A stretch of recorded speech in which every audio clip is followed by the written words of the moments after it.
ఎన్నికల వేళ జగన్మోహన్ రెడ్డి ఎమ్మెల్యేలతో గూడు పుటాని చేయాలనుకున్నారా? జగన్మోహన్ రెడ్డి కుట్రను రామోజీరావు బయట పెట్టారా అంటే అవుననే సమాధానం ఇస్తున్నారు కొంతమంది రాజకీయ విశ్లేషకులు. ఈ నేపథ్యంలో ఈ అంశానికి సంబంధించి మనతో మాట్లాడేందుకు ప్రముఖ రాజకీయ విశ్లేషకులు కృష్ణకుమారి గారు మనతో ఉన్నారు. మేడంతో మాట్లాడు. మేడం నమస్తే. మేడం నమస్తే. మేడం, ఆంధ్రప్రదేశ్లో ఎన్నికల వేళ జగన్మోహన్ రెడ్డి ఎమ్మెల్యేలతో గూడు పుటాని చేయాలని ప్రయత్నం చేశారని, కానీ జగన్మోహన్ రెడ్డి కుట్రను రామోజీరావు బయట పెట్టారు అంటూ ఒక వార్త ఇప్పుడు సోషల్ మీడియా వేదికగా చక్కర్లు కొడుతూ ఉంది. ఏంటి మేడం, జగన్మోహన్ రెడ్డి చేయాలనుకున్న గూడు పుటాని ఏంటి అంటే ఏం చెప్తారు? అంటే అసలు వాలంటీర్ వ్యవస్థే ఆయన సొంత సైన్యం అని మనం ఇంతకుముందు మాట్లాడుకున్నాం. ఆయన ప్రైవేట్ సైన్యం ప్లస్ వాళ్ళని గూఢచారులుగా వాడారని, వేగులు వాళ్ళుగా వాడారని మనం ఇంతకుముందు విన్నాం. మామూలుగా ఏంటి అంటే ఒక ప్రైవేట్ సైన్యం ఎప్పుడు అవసరం అవుతుంది ఎవరికైనా? ఒక గుండాలకి, ఒక దొంగలకి, ఒక దోపిడీదారులకి, ఒక ఫ్యాక్షనిస్టులకి, అలాగే చీకటి వ్యాపారాలు చేసే వాళ్ళకి ప్రైవేట్ సైన్యం అవసరం అవుతుంది. ఈ ప్రైవేట్ సైన్యం ఎప్పుడెప్పుడు బయటికి కనిపిస్తుంది, వార్త మనకు ఎప్పుడు తెలుస్తుంది ఈ ప్రైవేట్ సైన్యంది అంటే, ఏదైనా ఒక పెద్ద స్మగ్లింగ్ని పోలీసులు ఛేదించారనుకోండి, ఆ ఛేదించడానికి పోలీసులు వెళ్తారు. వెళ్ళి ఒక 20 మందో 30 మందో పోలీసులు వెళ్తారు. వీళ్ళ దగ్గర ఒక రకమైన ఆయుధాలు ఉంటాయి. ఎవరైతే స్మగ్లింగ్ బ్యాచ్ ఉంటుందో, ఇప్పుడు ఎర్రచందనం స్మగ్లింగ్ బ్యాచ్ ఉంటారు కదా, వాళ్ళ దగ్గర ఇంకా అత్యాధునికమైన ఆయుధాలు ఉన్నాయి అనుకోండి, ఈ పోలీసులు ఏం చేస్తారు? పలాయనం చిత్తగిస్తారు కదా. అప్పుడు విజయం ఎవరిది అంతిమంగా? స్మగ్లర్ల తాలూకు ప్రైవేట్ సైన్యాన్ని, స్మగ్లర్ది కాదు, స్మగ్లర్ తాలూకు ప్రైవేట్ సైన్యాన్ని అంతిమ విజయంలాగా కనిపిస్తుంది మనకు అక్కడ. అంటే మరి అసలు పోలీసు వ్యవస్థ, ప్రైవేట్ సైన్యం ఉండవలసిన అవసరం ఏంటి?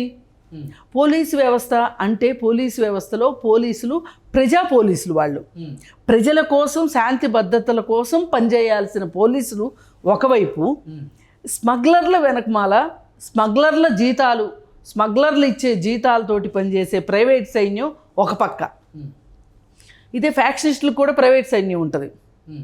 అంటే అక్కడ నియామకాలు, జీతభత్యాలు ఇట్లా ఏం ఉండవు, వాళ్ళు చూసుకుంటారు.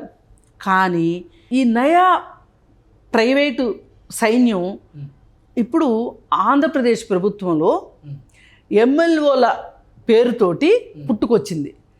ఎక్కడా చరిత్రలో కని విని ఎరగల.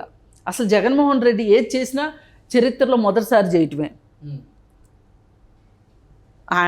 ఆయన ఇంతకుముందంతా ఏమనుకున్నారు అంటే, కాంగ్రెస్ మీద మీసం మెలేసి తొడగొట్టి మడమ తిప్పకుండా సీఎం అయ్యాడని ఆయన గురించి మాట్లాడుకున్నారు కదా. ఇప్పుడు ఇలా మనకొక పోలీస్ వ్యవస్థ ఉంది, ఒక పంచాయతీరాజ్ వ్యవస్థ ఉంది, ఓ పక్కన సచివాలయ వ్యవస్థ ఉంది మనకి. అంటే విలేజ్ స్థాయిలో మన పంచాయతీ ఆఫీసు స్టాఫ్ ఉంటారు. అంటే ఇట్లా ఇన్ని రకాల వ్యవస్థలు ఉన్నాయి. ఒక కలెక్టర్ వ్యవస్థ ఉంది, మళ్ళీ ప్రతి మంత్రిత్వ శాఖ కింద ఎంప్లాయీస్ ఉంటారు. ఇట్లా ఇన్ని ఉండగా కూడా ఎక్కడా కూడా మనకి వీటన్నిటిలో ప్రైవేట్ సైన్యం ఎక్కడ కనిపించదు మామూలుగా అయితే. కానీ వీళ్ళందరి చేత పనులు చేయించటానికి కలెక్టర్కి కూడా తెలియకోకుండా ఒక ప్రైవేట్ సైన్యం పనిచేసింది. ఈ ప్రైవేట్ సైన్యం ఎవరంటే ఈ ఎమ్మెల్యేలు. ఎమ్మెల్యే అనగానే మీరు ఎమ్మెల్సీ లాగా ఇదేదో గవర్నమెంట్ పదవి అని అనుకోవద్దు, రాజ్యాంగబద్ధమైన పదవి అని అనుకోవద్దు ఎవరైనా దయచేసి. ఇది ఏంటి అంటే తను ఒక సమాంతర ప్రభుత్వాన్ని నడుపుతున్నాడు జగన్మోహన్ రెడ్డి. అంటే సమాంతర ప్రభుత్వం ఒకవైపు, రాజ్యాంగబద్ధమైన ప్రభుత్వం ఇంకొక వైపు. రాజ్యాంగబద్ధమైన ప్రభుత్వమేమో ప్రజల కోసం ఈ కలెక్టర్లు కావచ్చు, ఎంప్లాయీస్ కావచ్చు, వీళ్ళందరి ద్వారా నిర్వహించే వ్యవస్థ అది. ఈ ఎమ్మెల్యేలు ఏంటి అంటే జగన్ పార్టీ కోసం పనిచేసే ఒక సమాంతర వ్యవస్థ. ఈ సమాంతర వ్యవస్థ ఏం చేస్తుంది అనేది ఆ కలెక్టర్కి తెలియదు. ఆ కలెక్టర్ ఏం చేస్తున్న ఆ వ్యవస్థ ఎలా పనిచేస్తుందో మట్టుకు ఎమ్మెల్యేకి తెలుసు. మళ్ళీ ఒక కలెక్టర్ అంటే మనకున్న వ్యవస్థని జగన్మోహన్ రెడ్డి మానిటర్ చేస్తాడు. అక్కడ ఉన్న వ్యవస్థ ఏంటో జగన్మోహన్ రెడ్డికి తెలుసు. కానీ ఈ ఎమ్మెల్యే వ్యవస్థ జగన్కే తెలుసు. జగన్ దగ్గరే ఒక పాయింట్ ఉంది, ఒక జంక్షన్ బాక్స్ ఉంది. ఆ జంక్షన్ బాక్స్లోంచి ఇటు కలెక్టర్ వ్యవస్థకి ఆ వ్యవస్థకి వెళ్ళేవి వెళ్తూ ఉంటాయి, ఇటు వీళ్ళకి వెళ్ళేవి వెళ్తూ ఉంటాయి. అయితే ఈ రెండింటికి మధ్యలో అనుసంధానం లేదు. ఎందుకు లేదు అంటే మామూలుగా అయితే ఉంటుంది. ఏది గవర్నమెంట్ ద్వారా ఎంప్లాయీలు కాబడిన వాళ్ళైతే కలెక్టర్కి తెలిసే అవకాశం ఉంది. కానీ వీళ్ళు తన సొంత సైన్యం కదా, తన పార్టీ కోసం పెట్టుకున్న వ్యవస్థ ఇది. ఈ వ్యవస్థకి జీతభత్యాలు ఎవరు ఇస్తున్నారు? ప్రభుత్వం ఇస్తుంది. పని ఎవరికి చేస్తున్నారు?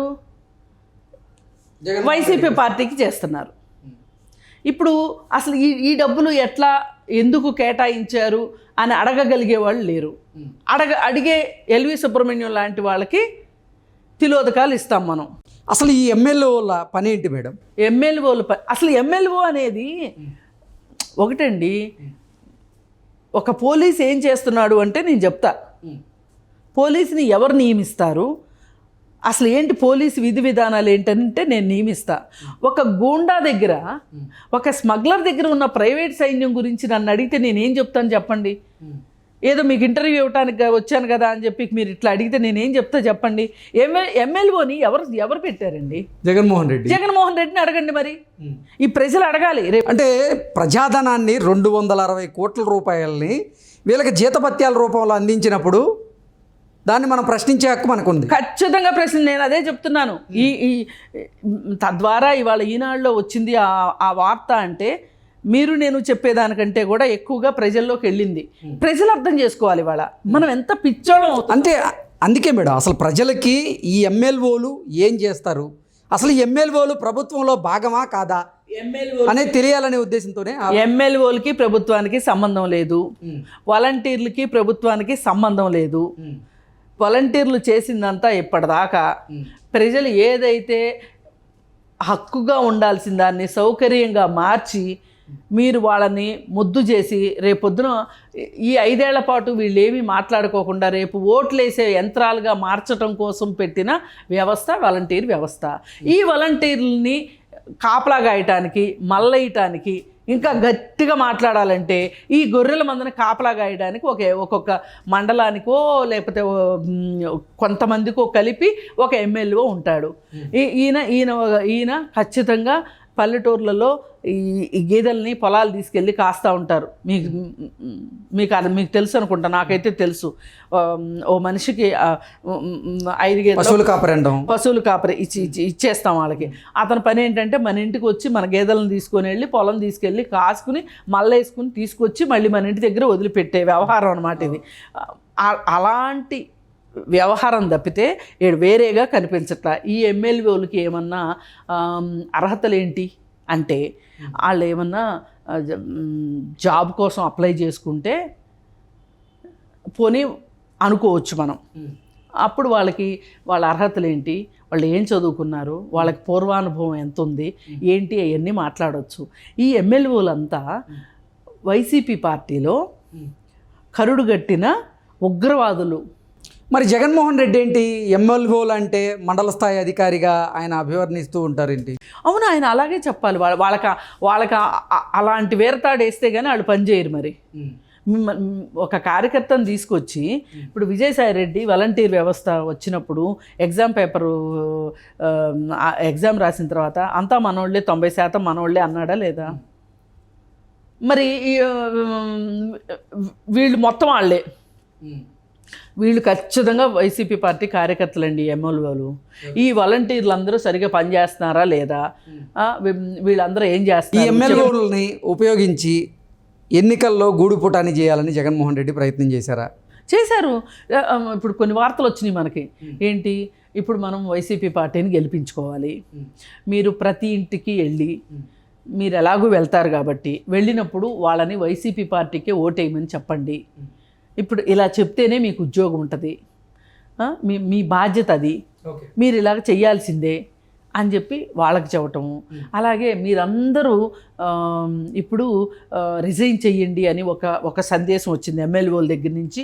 వాళ్ళ వాలంటీర్ల ఫోన్లకి మెసేజ్లు వచ్చినాయి. మరి ఇవన్నీ ఎందుకు చేసినట్టు? ఇవన్నీ చేశారు అంటే పైగా వీళ్ళందరికీ జీతాలు 265 కోట్లు ఈ 5 సంవత్సరాల్లో ఈ ఎమ్మెల్యేలకు ఇచ్చింది. అంటే ఇది మనీ సర్క్యులేషన్ స్కీమ్లో ఒకళ్ళ కింద ఇంతమంది, వాళ్ళ కింద ఇంకా ఇంతమంది, వాళ్ళ కింద ఇంకా ఇంతమంది ఇట్లా ఉంటారు. పైన బాస్ ఒకడే ఉంటాడు, ఆ బాస్ కింద 3 బాసులు, ఆ 3కి 3 3 3 9, ఒక్కొక్కళ్ళకి 9. ఈ విధంగా ఒక chain system multi level marketing లాగా చేశారండి దీన్ని. ఇది ఖచ్చితంగా ఇది money circulation scheme, multi level marketing scheme ఏమి తీసిపోయిన వ్యవస్థ కాదు.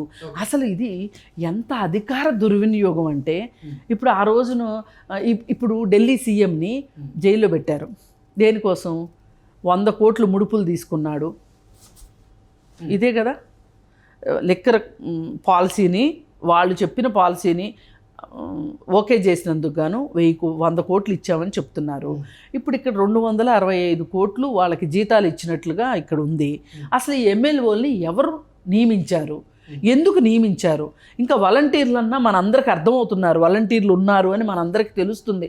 వాళ్ళు కాసేపు వైసీపీ పార్టీకి భజన చేసినా, వైసీపీ పనులు చేసినా, ఏం చేసినా కనీసం మూటలన్నా మోసారు.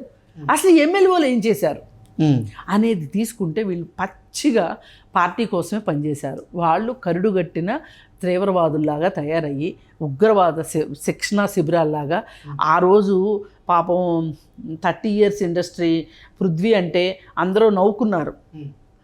అందులోంచి పంపించేశారు కాబట్టి ఇలా మాట్లాడుతున్నాడని చాలామంది పాపం ఎగతాళి చేశారు పృథ్వీని. పృథ్వీ ఏమన్నాడు ఆ రోజు? అది ఒక ఉగ్రవాద శిక్షణా సంస్థ, అక్కడ ఉగ్రవాదులు తయారు కాబడుతున్నారు, ఆ ఉగ్రవాదులుగా తయారు కాబట్టడానికి ఇష్టపడని వాళ్ళని ఏదో ఒక వంక పెట్టి పార్టీలోంచి బయటికి పంపేస్తారు అని చెప్పాడు పృథ్వీ. ఇది అక్షర సత్యమైంది వాళ్ళ. అయితే అసలు ఎమ్మెల్యేలు ఉన్నారని ఇప్పటిదాకా మీకు తెలిసిందా? నాకు తెలిసిందా? నిత్యం మనం రాజకీయాలని చూస్తూనే ఉన్నాం కదా, విశ్లేషిస్తూనే ఉన్నాం కదా, ఈ రోజు వరకు తెలిసిందా? గుట్టు చప్పుడు కాకుండా ఈ ఎమ్మెల్యే స్థాయి అధికారులు, ఎమ్మెల్యేలు ఇంతకాలం పనిచేసి స్వామి సేవలో తరించారంటే నమ్మండి మీరు. వీళ్ళు ఒక స్లీపర్ సెల్స్. పైగా వీళ్ళు వ్యక్తిగత సమాచారం మొత్తాన్ని సేకరించి ఈ వ్యక్తిగత సమాచారం మొత్తాన్ని నానక్రామ్గూడలో ఒక ఆఫీస్లో ఉంచారు అని తెలిసింది. ఇప్పుడు ఒక వ్యక్తిగత సమాచారాన్ని సేకరించడం తప్పు. సుప్రీంకోర్టు చెప్పింది, నేను మీరు చెప్పట్లా, సుప్రీంకోర్టు చెప్పింది. అసలు మీరు ఏదైనా పథకానికి అర్హులుగా అవ్వాలి అంటే గనక మీరు ఆధార్ కార్డు అడిగే హక్కు మీకు లేదు, అది వ్యక్తిగత గోప్యతకు సంబంధించిన విషయం అని సుప్రీంకోర్టు చెప్పింది. మరి అలాంటప్పుడు ఈ వ్యక్తిగత సమాచారాన్ని మీకు సరుకులు ఇస్తున్నాము, మీకు అది చేస్తున్నాము, మీకు ఇది చేస్తున్నాము, ఈ పథకాలు వస్తున్నాయి, ఆ పథకాలు వస్తున్నాయి అని చెప్పి వాళ్ళందరి దగ్గర నుంచి వ్యక్తిగత సమాచారం తీసుకుని ఆ డేటా తీసుకుని అసలు వీళ్ళు ఏం చేశారు? మనకు కావాల్సింది అది.